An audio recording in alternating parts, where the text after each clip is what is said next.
네, 버스 노조의 파업이 이틀 앞으로 다가왔지만 아직까지 사태 해결의 기미는 보이지 않고 있습니다. 요금 인상이 현실적인 대책으로 떠오르고 있는 가운데 특히 수도권 지역에서 요금 인상이 쉽지 않아 보입니다. 이 때문에 오늘과 내일 중에 어떤 해법이 나올지 관심이 모아지고 있습니다. 취재기자 연결해서 내용 바로 알아보겠습니다. 류충섭 기자. 네, 전국구입니다. 네, 어제 정부가 요금 인상 필요성을 거듭해서 강조했는데 경기도 입장 어떻게 나오고 있습니까? 네, 지난 9일 파업 결정 이후 경기도는 줄곧 요금 인상의 필요성은 인정하고 있습니다.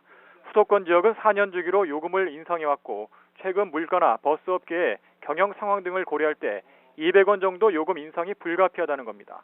하지만 경기도는 서울과 인천 등 3개 지자체가 함께 요금을 올려야 한다는 입장입니다. 경기도만 요금을 올리면 다른 두 지자체는 경기도 주민이 부담한 요금 인상 혜택을 가만히 앉아서 보게 된다는 건데요.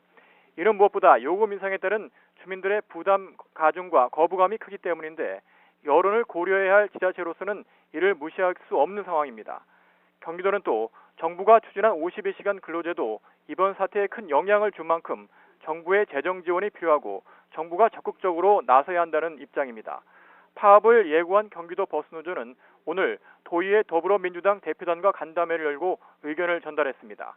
이와 관련해 경기도는 지난 8일 시군 버스업체와의 협의회를 열고 지자체와 버스업계의 부담이 완화될 수 있도록 관련 법령을 개정해 버스 운송 사업에 국고 지원을 해야 한다고 촉구하기도 했습니다.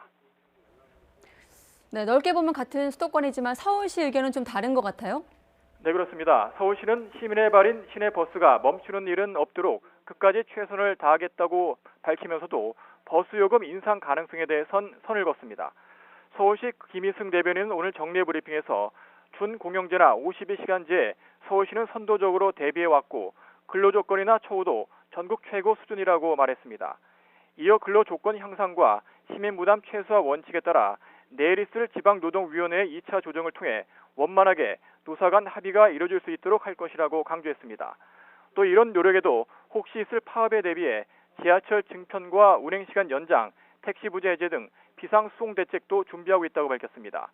버스 요금 인상과 관련해 김 대변인은 경기도만 올리는 방안도 가능하다며 서울시에 인상할 요인이 있어야 올리는 것이라고 부정적 입장을 재확인했습니다.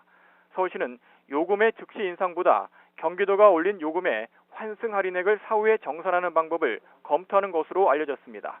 지금까지 전국부에서 YTN 유충섭입니다.